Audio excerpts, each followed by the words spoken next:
2006 Dodge Charger, thermostat replacement, engine size 2.7.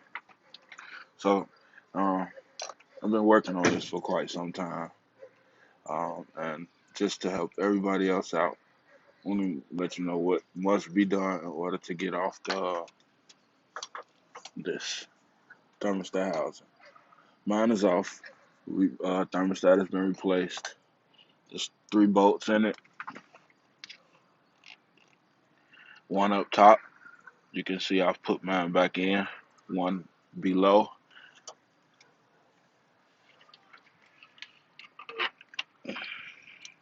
One screw goes here. One screw here. And there's another in the back. The bottom. I can't get in there, but there's another behind that.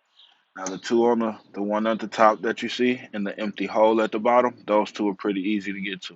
The one in the back, it was it was a pain. Um, Now this is what I would call the secret.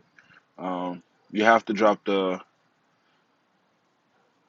air conditioner, the air compressor for the air conditioner, which is this right here. You have to drop it. Three screws. If you can see the bolt hanging out at the bottom, one screw there, 13 millimeter. Another one right up top, right above it, 13 millimeter, and then one in the back of the air conditioner compressor, 15 millimeter. Set the back and the top.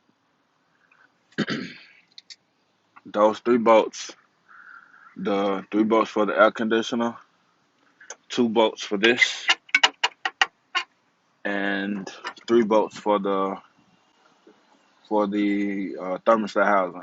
Once you take the third bolt out, the one at the top, the job is done. Everything else is just putting it back together. Thank you for your time. If you like it, like and subscribe. I'll be adding more videos.